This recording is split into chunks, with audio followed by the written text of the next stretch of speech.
Saudara, kita akan belajar tentang jalan keluar dari pencobaan. Ya, kalau awal bulan lalu saya menyampaikan perbedaan antara pencobaan dan ujian, ya secara sederhana pengertiannya kalau ujian itu dari Tuhan, dari Bapa, kalau pencobaan itu dari iblis, begitu ya.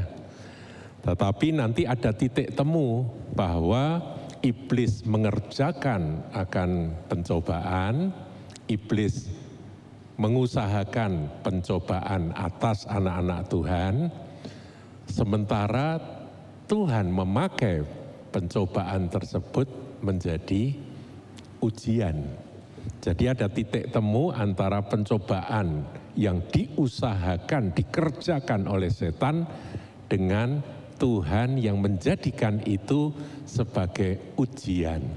Nah, nanti kita akan mengulang sedikit apa yang bulan lalu sudah kita pelajari, tapi fokus dari apa yang akan kita bahas pada pagi hari ini adalah janji Tuhan bahwa akan ada jalan keluar dari setiap pencobaan. Apapun juga pencobaan itu, Tuhan sediakan jalan keluar. Nah, coba kita lihat saudara. Ya, jalan keluar dari pencobaan. Lanjut.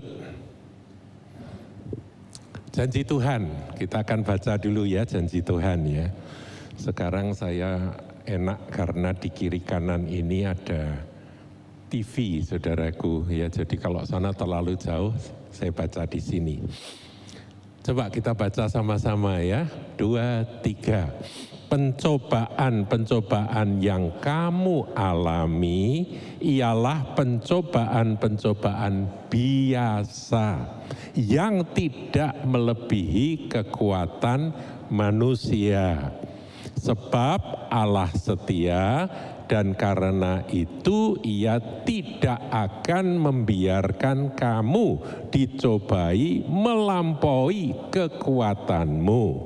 Pada waktu kamu dicobai, Ia akan memberikan kepadamu jalan keluar. Sekali lagi katakan jalan keluar. Jadi ada way out, ada jalan keluar, ada solusi yang Tuhan sediakan. Sehingga kamu dapat menanggungnya. Saudaraku, ada jalan keluar yang Tuhan janjikan. Ini janji Tuhan. Itu nanti kita akan fokus pada jalan keluar, tapi saya akan mengulang supaya kita refresh saudaraku ya, tentang titik temu antara pencobaan yang dikerjakan oleh iblis dan Tuhan menjadikan itu sebuah ujian yang akan meneguhkan dan menguatkan kita, melatih kita. Coba kita lihat saudaraku, lanjut. Ya, jadi melalui satu peristiwa yang tidak enak, peristiwa buruk, karena yang namanya pencobaan itu enggak ada yang enak saudaraku ya. Melalui satu peristiwa ada dua tujuan, yaitu tujuan iblis lawan tujuan Tuhan. Peristiwanya sama saudaraku, bahkan yang menginisiasi peristiwa itu adalah iblis. Tapi Tuhan yang Maha Kuasa, Bapa yang Maha Kasih itu melihat dan Dia menjadikan apa yang dilakukan iblis itu justru menjadi ujian bagi kita anak-anaknya. Karena kita perlu dilatih saudara. Jadi kalau saudara dalam pertandingan tinju saudara, itu ada yang disebut sparring partner. Partner tapi jadi musuh, jadi lawan. Sparring gitu ya. Nah itulah yang Tuhan maksudkan. Jadi kamu kedatangan orang yang mau menghancurkan kamu, tapi orang itu justru akan menjadi alat untuk aku melatih kamu, murid-muridku, anak-anakku, supaya kamu jadi tangguh dan jadi pemenang. Kira-kira begitu ya gambarannya. Jadi saudara, satu peristiwa buruk yaitu pencobaan, Allah menguji melalui peristiwa itu, tujuannya meneguhkan dan mendewasakan. Sebab kalau enggak dilatih, kalau enggak diuji, kita enggak dewasa-dewasa, saudara. Kita akan tetap kanak-kanak. Jadi Tuhan perlu mendewasakan, tapi juga meneguhkan. Dan untuk meneguhkan kita perlu dilatih. Dilatih oleh Tuhan. Sementara tujuan iblis itu jelas, yaitu menghancurkan. Sebab pencuri itu datang untuk mencuri, membunuh, dan membinasakan. Jelas ya, di sini jelas. Satu peristiwa buruk, yaitu pencobaan, ada dua tujuan. Bapa yang Maha Kuasa, tempat kita berlindung, Dia mengizinkan pencobaan itu datang supaya kita menjadi kuat, kita menjadi tangguh, kita menjadi teguh, dan kita menjadi dewasa karena kita dilatihnya. Sementara tujuan iblis menghancurkan. Nah, kita perlu memahami ini supaya kita tidak terlalu gentar dengan adanya ujian pencobaan apapun, saudaraku, ya. Next. Nah, tujuan iblis vs tujuan Tuhan itu tergambar di dalam dua ayat yang ditulis oleh Rasul Yakobus ini. Saudara, coba kita baca ya sama-sama. Ini dua ayat berturutan. Yakobus 1 ayat 2 dan Yakobus 1 ayat 3. Kita baca yang atas dulu, yang ayat 2. 2, 3. Saudara-saudaraku, anggaplah sebagai suatu kebahagiaan apabila kamu jatuh ke dalam berbagai-bagai pencobaan. Nanti saya akan jelaskan, jatuh dalam berbagai pencobaan itu bukan berarti jatuh dosa, saudaraku. Meskipun pencobaan ini kalau dilanjut-lanjut, kalau kita menanggapi dengan cara salah, bisa jadi godaan dosa yang menjatuhkan kita. Jadi pengertiannya kita ada sedang di dalam pirasmos, yaitu pencobaan. Isinya apa? Ya nanti kita akan lihat pencobaan itu hal-hal yang tidak kita harapkan yang terjadi dalam hidup kita. Hal-hal tidak enak, hal-hal yang kita tidak suka, yang tidak kita harapkan tapi terjadi. Kesulitan, kesukaran, kesesakan, sakit penyakit, ya, masalah dalam rumah tangga, masalah dalam usaha, kebangkrutan, masalah keuangan dan sebagainya. Kecurian, ya, musibah atau apa saja, itu bisa jadi pencobaan, pirasmos. Tapi kita lihat Yakobus 1 ayat 3. Kita baca ya sama-sama ya. 2, 3. Sebab kamu tahu bahwa ujian terhadap imanmu itu menghasilkan ketekunan. Nah, ketekunan ini kedewasaan, kekuatan, ketangguhan, ya. Dan kita dilatih menjadi kuat. Nah, ini ujian, jadi pencobaan diubah atau di dalam sudut pandang dari anak-anak Tuhan, kita harus menganggap itu menjadi ujian dari Tuhan yang akan membuat iman kita menghasilkan ketekunan. Ini dokimion, ya, ini bukan pirasmos. Jadi kalau pencobaan itu tujuan iblisnya adalah menghancurkan kita, membunuh, membinasakan. Lanjut. Dua macam pencobaan. Sekarang pencobaan itu sendiri kita bagi jadi dua, saudaraku ya. Jadi pencobaan itu kita harus pahami kata pirasmos atau pencobaan itu ada dua. Nah, yang satunya itulah yang kita doakan. Yang kedua, yang satu itu kita nggak bisa hindari, itu pasti datang. Cepat lambat, suka tidak suka, demi mendewasakan kita, demi meneguhkan dan menguatkan kita, itu akan datang. Sebab kalau kita sekolah tapi nggak pernah ikut ujian, ya nggak pernah lulus kan. SD terus, nggak pernah bisa SMP, nggak pernah bisa SMA, nggak pernah bisa universitas, nggak bisa lulus S1, S2, S3, S4, nggak bisa saudaraku. Kalau nggak ada ujian, betul ya? Nah, dari sini kita paham. Coba kita pelan-pelan renungkan ya.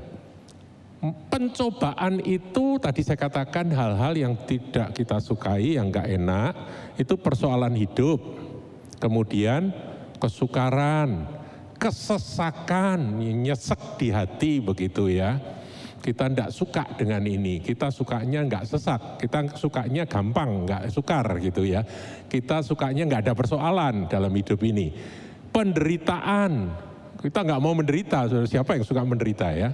Nggak mau, tapi itu bisa datang karena kesesakan kita menderita, karena kesukaran kita menderita, karena persoalan hidup kita itu jadi penderitaan. Sakit penyakit, kita enggak suka sakit penyakit, saudara, kita pengennya sehat, kita terus katakan oleh bilur-bilur Kristus, aku sudah disembuhkan. Tapi kenyataan kadang sakit penyakit datang, ya tidak diundang tapi datang. Kemalangan, saudaraku, kenapa itu terjadi dalam hidupku? Kita nggak mau kemalangan itu terjadi. Peristiwa-peristiwa buruk itu terjadi.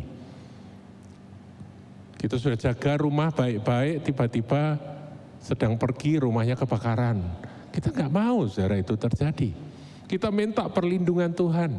Tapi kalau sudah minta perlindungan Tuhan, sudah berdoa, sudah hati-hati, sudah sudah dijaga sungguh-sungguh, tapi ternyata tetap terjadi kemalangan itu, ya saudara, bagaimana kita menyikapinya? Ini firman bukan untuk orang kanak-kanak ya rohani, ini firman untuk yang mau dewasa rohani. Kalau saudara dengarkan khotbah dari hamba-hamba Tuhan yang ngajarkan yang enak-enak semua, yang berkat-berkat semua, ya memang rasanya enak dengar kesaksian gitu, senang kita ya. Tapi fakta hidup tidak seperti itu, karena Tuhan punya tujuan. Tuhan ingin mendewasakan kita. Tuhan ingin membuat kita kuat dan tangguh di dalam hidup ini. Dan faktanya di dalam kehidupan saudara nggak bisa menghindari apa yang disebut dengan kesulitan kesukaran, betul nggak? Makanya kita harus kuat. Dan untuk kuat secara iman kita harus ngerti firman. Kita harus pegang janji Tuhan. Ya, jadi kemalangan, aniaya. Kalau aniaya itu dilakukan oleh orang lain. Aniaya karena Tuhan ya, karena Kristus. Kemudian kita ngalami ketidakadilan. Berapa waktu yang lalu saya terima telepon seorang yang berkata, Pak, saya ini selama saya bekerja, kok yang saya terima adalah ketidakadilan. Sejak dulu, terus menerus ketidakadilan dan ketidakadilan yang harus saya terima. Berat saudaraku. Dia merasa diperlakukan tidak adil. Apa yang menjadi hak-hak dia sebagai karyawan tidak diberi. Enggak adil. Ya saya harus jawab apa saudara. Susah kalau ngadepi yang begini. Karena itu fakta. Tapi kalau kita mau pegang firman Tuhan, ketidakadilan itu bisa menjadi ujian bagi kita. Kita bisa menang dengan cara Tuhan. Menang bukan dengan cara diri kita sendiri atau dengan cara iblis, tapi menang dengan cara Tuhan. Ya, kita bisa saudaraku. Dan sebagainya, saudara bisa tambahkan daftar ya, mulai dari ini. Ini semua masuk dalam pirasmos atau pencobaan. Tetapi pencobaan itu juga bisa menjadi godaan untuk berbuat dosa. Nah, ini dijelaskan oleh Rasul Yakobus di dalam Yakobus 1 ayat 13-14. Dijelaskan oleh Yakobus. Apabila seorang dicobai, janganlah ia berkata pencobaan ini datang dari Allah. Enggak. Sebab Allah tidak dapat dicobai oleh yang jahat, dan ia sendiri tidak mencobai siapapun. Jadi Allah itu tidak ada urusannya dengan pencobaan gitu ya. Dia tidak bisa dicobai dan dia juga tidak mencobai. 14 dipertajam oleh Yakobus, tetapi tiap-tiap orang dicobai oleh keinginannya sendiri. Nah, keinginan itu maksudnya apa? Kalau ada kesulitan, dia ingin kesulitannya cepat beres, terus pakai caranya sendiri. Ini godaan untuk dosa. Biasanya orang yang sedang dalam masalah persoalan pencobaan ya seperti tadi, itu mudah untuk digoda, dicobai untuk mereka akhirnya melakukan dosa, saudaraku. Paham ya? Jadi itu keinginan. Jadi di dalam kita nanti masuk poin berikut, yaitu poin jalan keluar dari pencobaan, yang perlu kita waspadai adalah keinginan kita sendiri. Karena musuh kita kan ada 3, iblis, kemudian dunia, dan si aku. Si aku nomor 1, saudaraku ya. Si aku ini, keinginanku, ini bisa menjadi godaan yang menjatuhkan kita untuk berbuat dosa. Padahal janji Tuhan, coba lanjut, janji Tuhan ada jalan keluar, saudaraku. Ada jalan keluar. Ini ayat bagus, saudara. Ya, coba. Ini kan tadi sudah kita baca sama-sama. Kita ulangi ya. Pencobaan-pencobaan yang kamu alami ialah pencobaan-pencobaan biasa. Jadi kita kalau ada pencobaan, ada masalah, itu kita tidak menganggap itu terlalu besar. Jangan membesar-besarkan masalah. Nah, tapi kenyataannya memang besar masalahnya. Ya sudah, firman katakan biasa. Maka kita katakan itu memang bagian dari setiap anak-anak Tuhan. Tidak melebihi kekuatan manusia. Dikatakan kita tinggal berkata amin Tuhan. Sebab Allah setia, amin juga. Bahwa kita punya Bapa yang setia, punya Tuhan yang setia. Dan karena itu ia tidak akan membiarkan kamu dicobai melampaui kekuatanmu. Nah, kalimat terakhir kita ulang, saudaraku ya. Pada waktu, 1, 2, 3, pada waktu kamu, ya sama-sama ya, biar firman ini kita dengar dengan mulut kita sendiri. Pada waktu kamu dicobai, ia akan memberikan kepadamu jalan keluar, sehingga kamu dapat menanggungnya. Jalan keluar, saudaraku.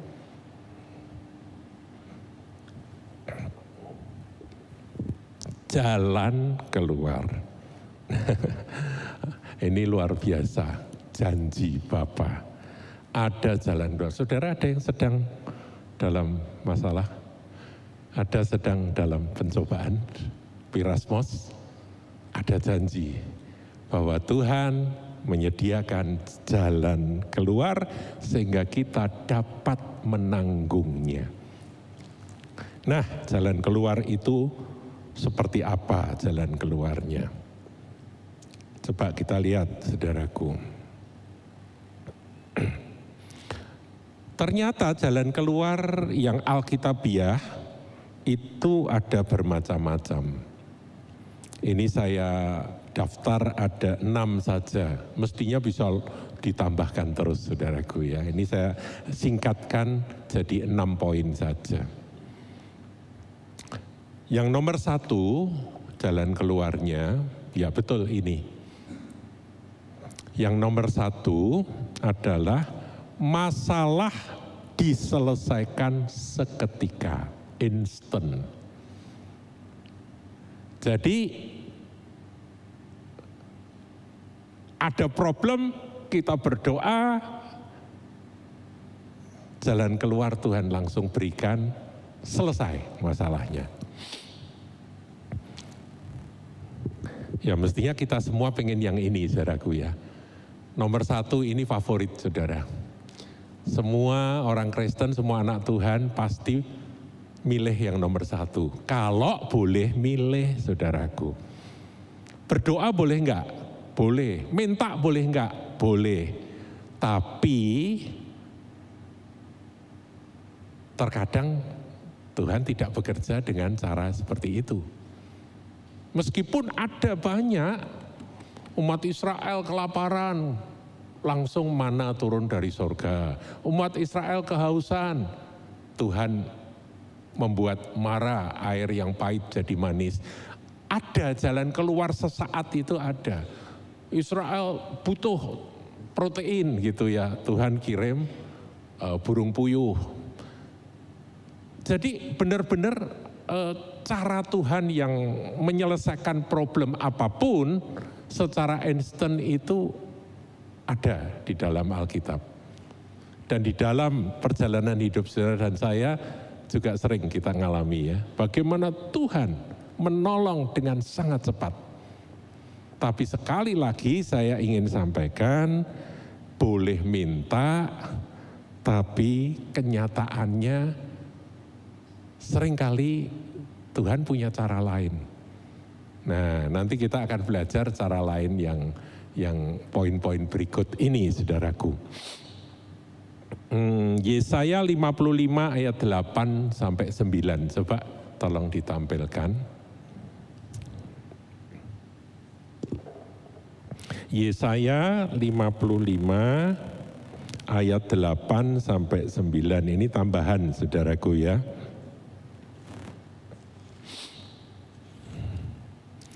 Firman Tuhan katakan, sebab rancanganku itu dalam bahasa Inggrisnya my thought, jadi pikiranku, bukanlah rancanganmu, bukanlah pikiranmu.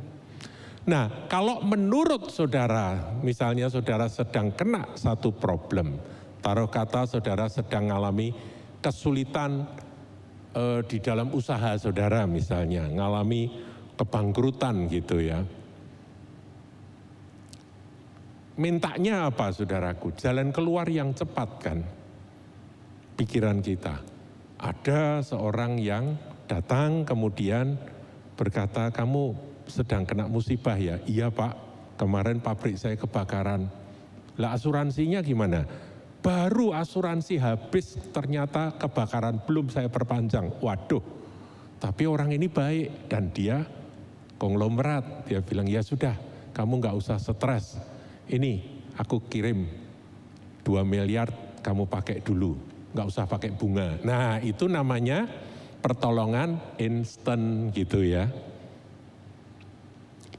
Tapi pikiran Tuhan bukanlah pikiran kita. Rencana Tuhan bukan rencana kita. Dan jalanmu bukanlah jalanku. Caramu bukanlah caraku, demikianlah firman Tuhan. Nah kemudian ayat berikutnya, seperti tingginya langit dan bumi, demikianlah tingginya jalanku dan jalanmu, dan rancanganmu, pikiranmu dan rancanganku dan rancanganmu, pikiranku dan pikiranmu. Kamu mikir yang terbaik, yang paling gampang itu begini, tapi aku enggak pakai cara itu. Nah di sini kita harus belajar bahwa Tuhan punya cara. Tidak harus instan, tidak harus mujizat. Meskipun mujizat masih terjadi, mujizat instan maksud saya. Kalau saya bilang mujizat itu semua bisa jadi mujizat, saudaraku. Tapi yang instan itu belum tentu. Belum tentu terjadi dalam hidup kita. Nah, tidak boleh milih, saudaraku. Minggu lalu, ya 2 minggu lalu ya. Minggu lalu atau 2 minggu lalu, saya lupa. Pak Budi menyampaikan firman yang andai kata tidak. Nah itu kan Tuhan yang punya keputusan. Enggak pakai cara itu. Tapi dia pakai cara yang lain. Jalan keluar itu enggak mesti seperti apa yang kita pikirkan. Sebab seperti tingginya langit dan bumi, demikianlah tingginya jalanku dari jalanmu, caraku dari caramu, rancangan atau rencanaku dari rencanamu. Kita harus terima ini, kebenaran ini, saudaraku. Kalau enggak kita akan tetap kanak-kanak. Kita maksa Tuhan, kita minta Tuhan harus begini, harus begitu. Yang jadi Tuhan siapa? Emangnya kamu yang jadi Tuhan?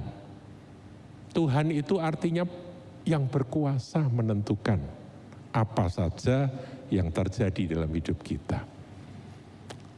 Nah tapi kan kita boleh minta, boleh. Berdoa boleh, minta dan sering Tuhan kabulkan. Boleh minta. Tetapi kita harus ngerti kebenaran ini ya.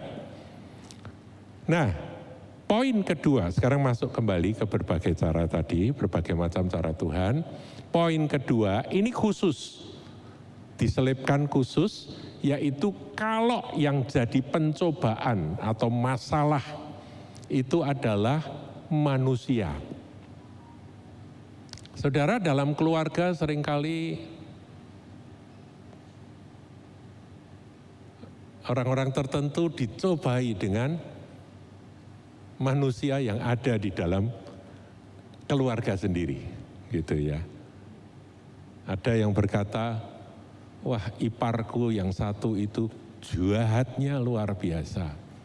Sudah, aku mau apa saja selalu dicari-cari masalah. Bagaimana kita menang dengan cara Tuhan? Pengennya apa, saudara? Ya pengennya cari jalan yang instan. Entah bagaimana dia keluar dari rumah atau kita yang keluar dari rumah, barangkali juga itu merupakan cara Tuhan. Tetapi saudara harus tunggu bagaimana Tuhan bekerja, dan ada satu cara yang alkitabiah, yaitu musuh jadi teman. Luar biasa ya. Tuhan itu bisa menjadikan orang yang tanda kutip menganiaya Anda secara mental itu bisa jadi teman. Bisa jadi Tuhan ubah bisa menjadi teman. Entah itu mertua, entah itu siapa saja, atau kalau di kantor barangkali pimpinan Anda ya seperti musuh aja, mencari-cari kesalahan terus. Padahal aku sudah bekerja sebaik-baiknya, tapi dia cari-cari kesalahan terus. Dimusuhi terus, semua yang aku lakukan dianggap salah. Tuhan bisa rubah loh, saudara. Tuhan itu maha kuasa. Doakan orang-orang seperti itu, dan ketika Tuhan nanti mengubah hatinya, memegang hatinya, menguasai hatinya, mengubah hatinya, tiba-tiba bisa terjadi mujizat. Mujizatnya manusianya tetap sama. Tapi saudara harus penuh pengampunan terlebih dahulu. Kalau enggak penuh pengampunan, dia berubah pun Anda yang malah enggak berubah gitu ya. Jadi saudara harus penuh pengampunan, mendoakan dia, siapa saja, entah itu rekan sekantor, entah itu manusia dalam keluarga yang apa istilahnya menyalah gitu ya, yang terus cari-cari kesalahan, atau siapa saja, saudara, orang dalam lingkungan komunitas, ada kampung saudara, di tempat pekerjaan atau siapa saja, memusuhi. Bisa jadi teman, saudara. Contoh, ini contoh, saudaraku. Dalam Alkitab Perjanjian Lama, Yakub itu pernah berbuat salah pada kakaknya. Ya, dia hak kesulungan kakaknya dia tukar, dia kasih sodorkan kacang merah, dan kakaknya sedang kelaparan langsung menjual hak kesulungan itu jadi milik dari Yakub. Dan kemudian ketika Ishak itu sudah tua, Esau sedang pergi, berkat dari bapaknya yang mestinya untuk Esau diambil oleh dia. Jadi dia melakukan dua kesalahan, saudaraku, kepada kakaknya. Dan kakaknya yang adalah seorang pemberang, seorang pemburu yang berangasan, akan membunuh dia. Marah dan akan membunuh dia. Esau mau membunuh adiknya. Nah, adiknya kalau ngelawan kakaknya serang enggak imbang, saudara. Dia enggak berani melawan kakaknya. Dia lari. Dia pergi lari sampai ke Laban pamannya. Nah, disitulah Tuhan menggarap akan manusia yang bernama Yakub ini. Dia nipu, dia ditipu sama omnya, gitu ya, dalam urusan pekerjaan. Nah, itu proses. Sampai akhirnya Yakub ini harus pergi keluar dari Laban, dari mertuanya, karena apa?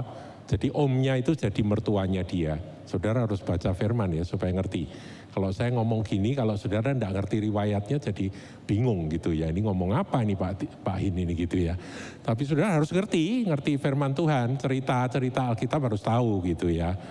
Nah, saya ingin sampaikan bahwa Yakub itu akhirnya enggak betah sama mertuanya yang juga notabene adalah omnya sendiri. Itu kan kakak dari Ribkah ya. Dia pulang. Nah, pada waktu pulang ada satu ketakutan yang memenuhi hatinya, yaitu apa? Esau. Kalau aku ketemu dengan abangku yang satu ini, Mas Esau ini, aku akan dirujak habis pasti. Aku pasti akan dilumat habis. Dia benci luar biasa dan mau membunuh aku. Itu sudah bertahun-tahun, saudaraku. Tapi ketakutan Yakub tidak berubah. Bagi Yakub, Esau adalah monster. Dan kalau aku ketemu monster itu, habislah aku. Wah, Yakub berusaha dengan berbagai macam cara, tapi terjadi satu peristiwa di tepi sungai Yabok, di mana Yakub akhirnya bergumul ini berdoa, saudaraku ya, berdoa antara mauku dan maunya Tuhan. Akhirnya dia harus menyerah. Dan ketika Yakub menyerah, tulang pangkal pahanya, sendi pangkal pahanya dipukul dan terpelecak oleh Tuhan, dan dia pun terpincang-pincang berjalan. Menghadap siapa? Menghadap Esau. Tapi Tuhan bekerja. Tuhan mengubah hati Esau. Musuh jadi teman. Begitu melihat adiknya, bukan kemarahan, tetapi luluh hati kakak ini. Langsung berlari dan dipeluknya si adik ini. Dan mereka pun bertangis-tangisan. Esau melupakan, dibikin lupa oleh Tuhan tentang peristiwa yang membuat dia marah kepada si adik. Ini musuh jadi teman. Saudaraku, bukankah ini menang dengan cara Tuhan? Yaitu Tuhan yang bekerja. Dan ada banyak cerita seperti ini. Tetapi yang Alkitabiah di Perjanjian Baru saya tambahkan, bagi gereja mula-mula yang namanya Saul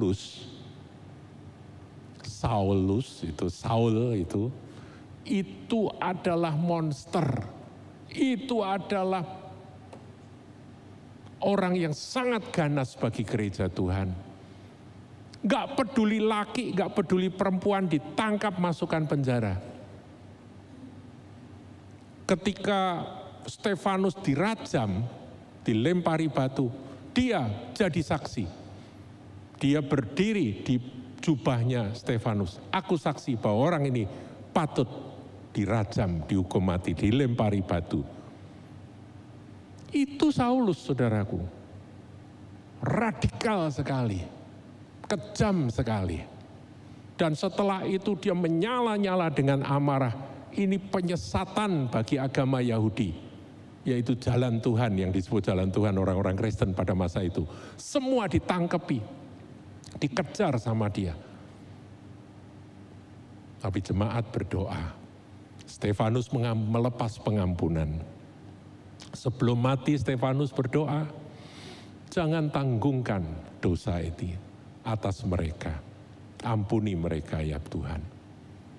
Ketika Stefanus berdoa seperti itu, pengampunan dilepaskan.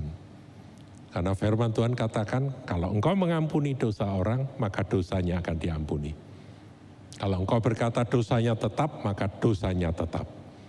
Itu hak istimewa bagi seorang yang penuh Roh Kudus, saudaraku.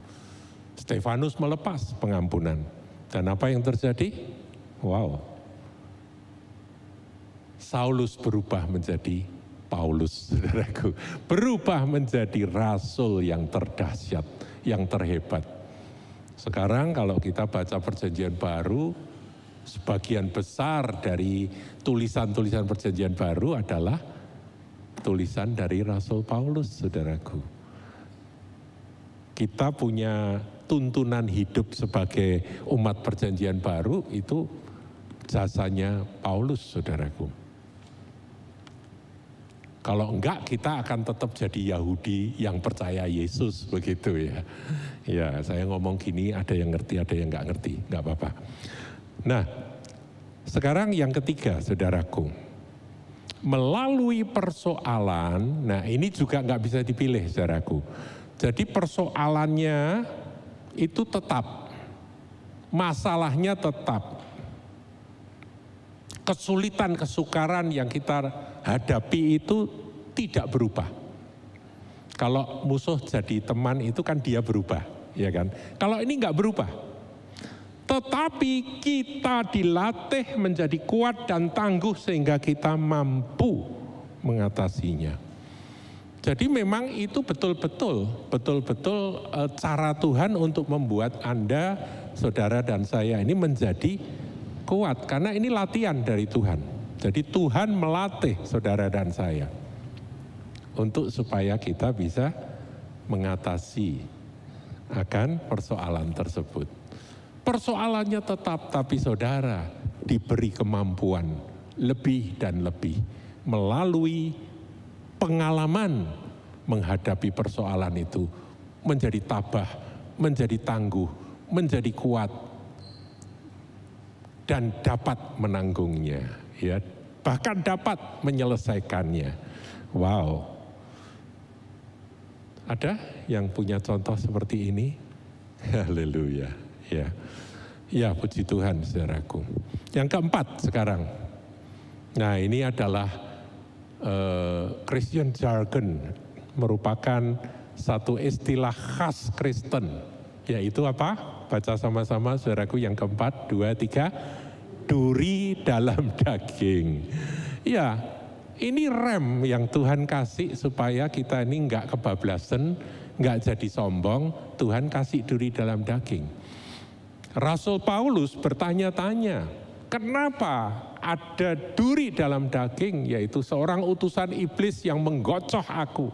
Aku enggak tahan, aku enggak suka. 3 kali aku menghadap kepada Tuhan dan minta supaya Tuhan melepaskan aku, mencabut duri dalam daging ini. Dia sebut duri dalam daging. Saudara pernah telusuben? Pernah ya? Tapi durinya nggak bisa keluar. Nah, itu rasanya kayak apa?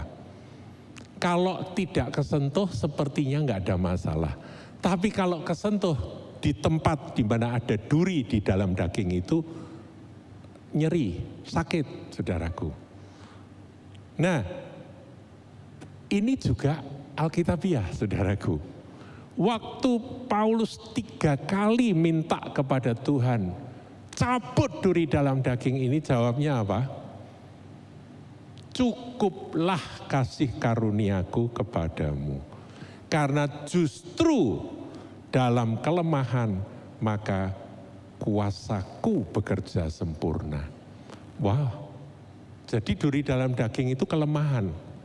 Bukan kelemahan dosa, tapi kelemahan mungkin fisik. Aku nggak mau begini Tuhan, ini ganggu aku gitu ya. Ini duri dalam daging bagiku. Tapi Tuhan, ini memang nggak dijelaskan saudaraku duri dalam daging itu apa. Sudah baca sendiri dalam 2 Korintus 12 ya. Tapi ya itulah saudaraku, duri dalam daging itu, coba kita lihat aja ya.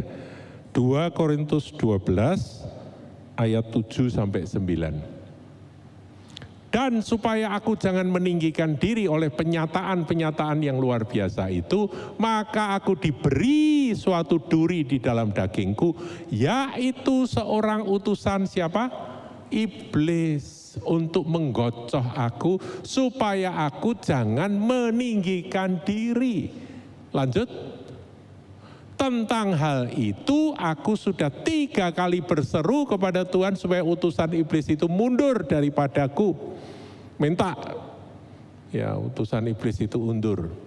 Terus tetapi jawab Tuhan kepadaku, cukuplah kasih karuniaku bagimu, sebab justru dalam kelemahanlah kuasaku menjadi sempurna. Ini paradoksi kekristenan. Sebab itu terlebih suka aku bermegah atas kelemahanku, supaya kuasa Kristus turun menaungi aku. Haleluya. Duri dalam daging. Kalau saudara sudah diyakinkan oleh Tuhan bahwa itu duri dalam daging, terimalah dan hiduplah dengan duri tersebut. Sampai kapan? Sampai Tuhan datang, saudaraku. Tapi saudara tidak keliru, tidak salah kalau saudara berjuang untuk melepaskannya, untuk mencabutnya. Tapi kalau sampai seperti Paulus sudah 3 kali berdoa, doa 3 kali itu doa Getsemane. Doa Getsemane itu ujungnya apa, saudaraku? Ujungnya adalah not my will but thy will be done. Itu doa Bapa kami, saudaraku. Dan Paulus sudah sampai ke sana. Maka Paulus akhirnya menerima. Dan pada waktu Paulus menerima duri dalam daging itu, maka hikmat Tuhan datang. Turun, yaitu apa? Justru dalam kelemahan kuasa Tuhan bekerja. Kalau aku lemah, maka aku kuat. Paradoksi itu ditemukan oleh Paulus. Haleluya. Nah, ini memang makanan keras, saudaraku, untuk orang-orang yang mau didewasakan. Ya, sekarang berikutnya sudah sampai berapa? 5. Coba baca sama-sama. 1, 2, 3. Pulang ke surga. Ini jalan keluar loh, saudaraku. Pulang ke surga. Yang pulang ke surga siapa? Bisa persoalannya diangkat Tuhan, pulang ke surga. Bisa diri kita. Selesai tugas di bumi.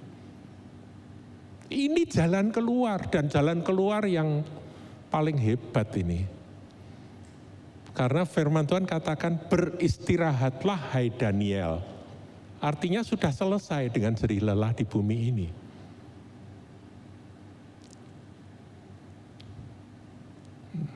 Saya ngobrol minggu lalu sama Pak Samuel. Pak Samuel bisa maju mungkin? Tolong dikasih mic. Atau ambil salah satu mic-nya itu. Nah, ini Pak Samuel ini teman lama, saudaraku ya. Ini orang cinta Tuhan luar biasa. Pak Samuel ini dikaruniai 3 putra. Semuanya pinter-pinter. Dan kita ngikuti, beberapa di antara kita mengikuti perjalanan keluarga dari Pak Samuel. Yang paling besar, yang barep saudaraku sulung, itu namanya Edwin. Sekarang sudah di sorga ya Pak Sam ya, Edwin. Dan Pak Samuel pernah ngomong sama saya, di antara 3 anakku tuh Edwin itu yang paling segalanya. Paling apa Pak? Paling pinter? Ya paling pinter, paling ganteng. Paling ganteng, paling pinter saudaraku. 2 adiknya yo ganteng juga loh Pak, kasihan ya. Tapi ini yang mengikuti perjalanan pertumbuhan dari anak-anaknya. Sampai tahun berapa itu Pak Sam, itu tiba-tiba ada sakit yang menghinggapi mengena pada Edwin, dan sampai apa yang terjadi pada Edwin. Bagi saudara yang tidak ngikuti bisa dengar. Ya tahun 2013 itu.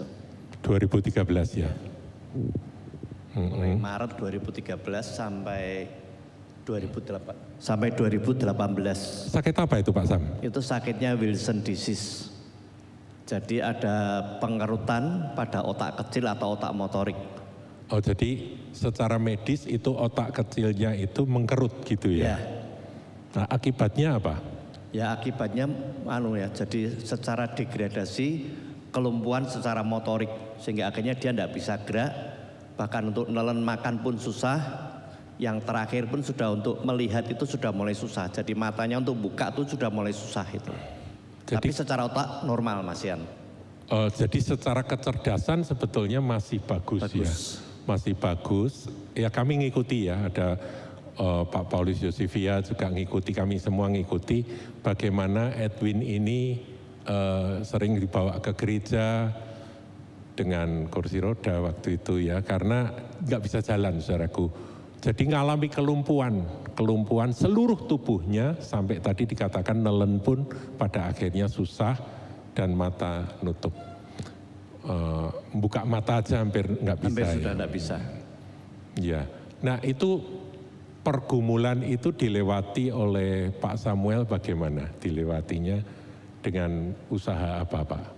Ya kita sih bisanya ya. Jadi karena saya merasa bahwa itu anak saya dan dia pun menderita sakit bukan permintaan dia.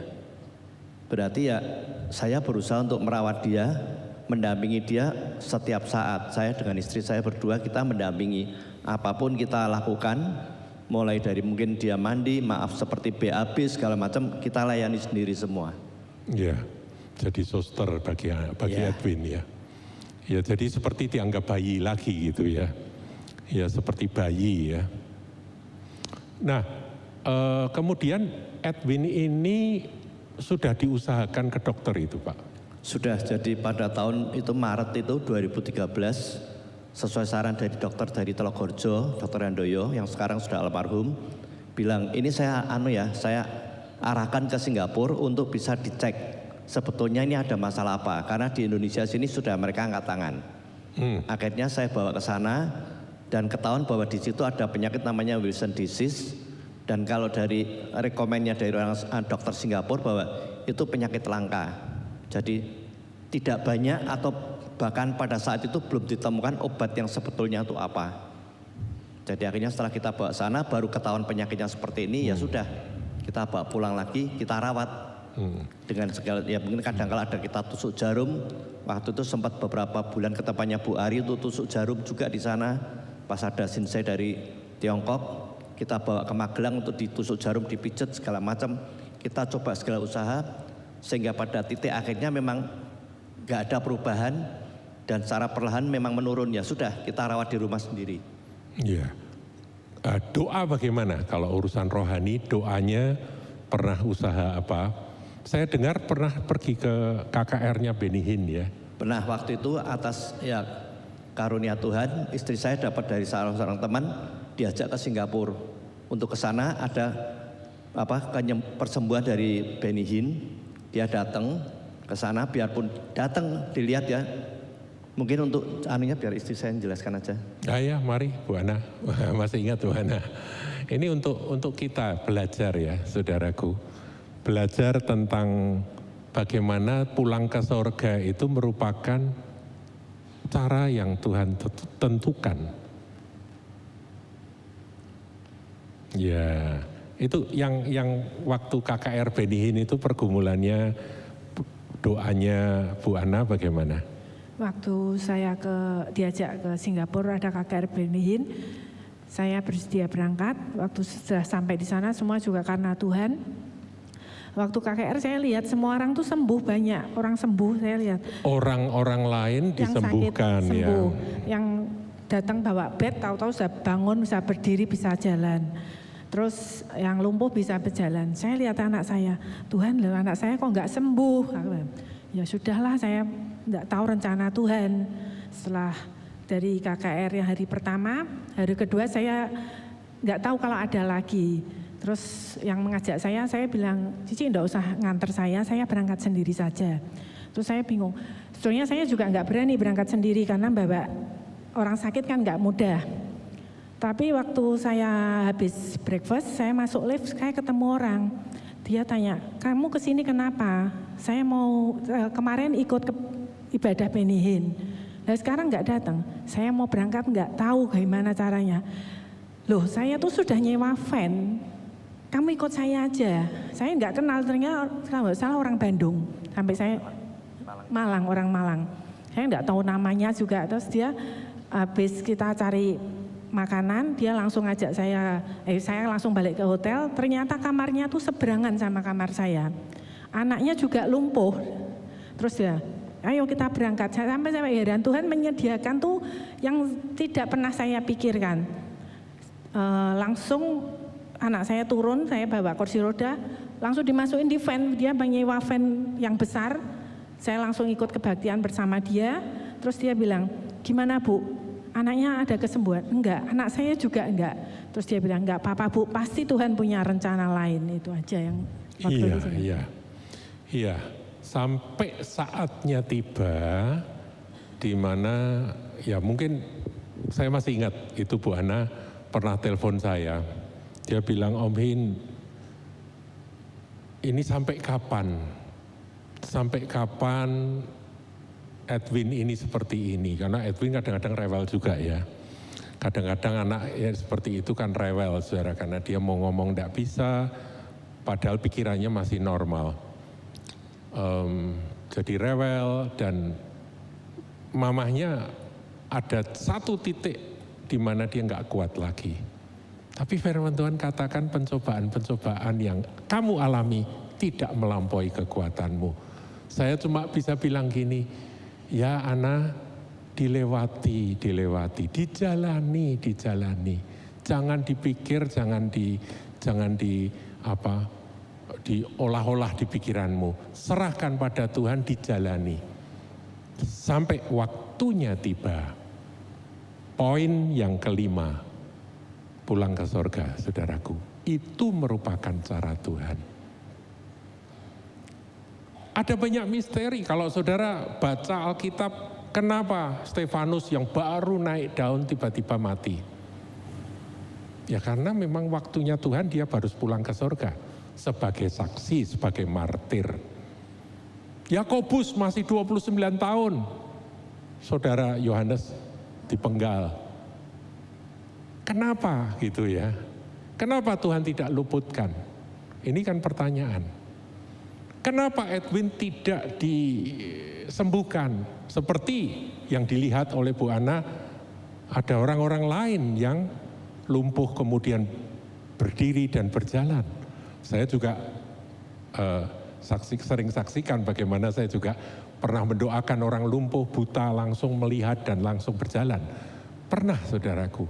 Tapi tidak harus seperti itu.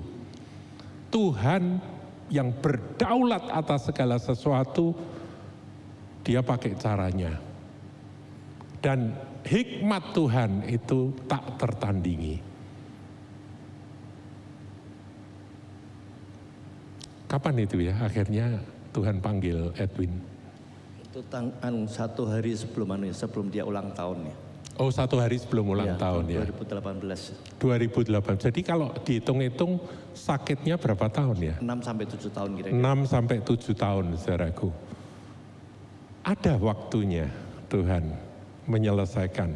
Dan cara penyelesaiannya mungkin bagi Pak Samuel dan Bu Ana ini ada dua ya, yaitu melalui persoalan mereka belajar mengenal akan jalan-jalan Tuhan, belajar mengenal akan kasih itu seperti apa, yaitu kasih yang tanpa syarat ya.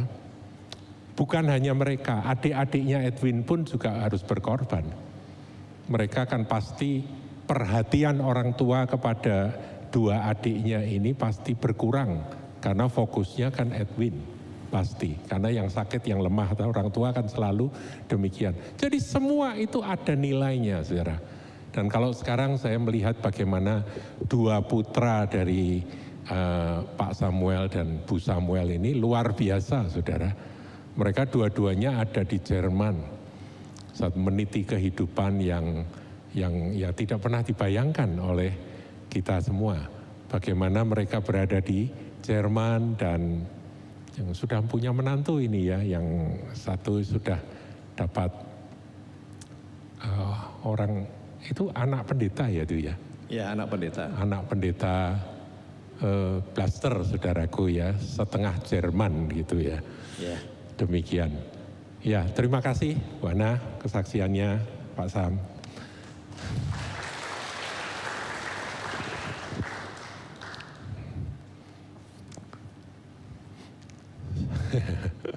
Iya, pulang ke surga juga selain anak yang sakit yang jadi persoalan, bisa juga kita.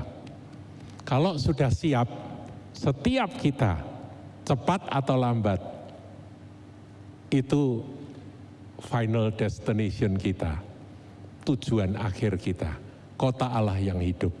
Kita akan menyatu dengan Tuhan Yesus. Saudaraku, kalau dipandang dari sudut kekekalan, hidup sementara di bumi ini singkat sekali. Sangat singkat, saudaraku ya. Dan kita perjalanan one way ticket pergi ke surga. Ya, jangan mau noleh ke belakang. Jalan maju terus.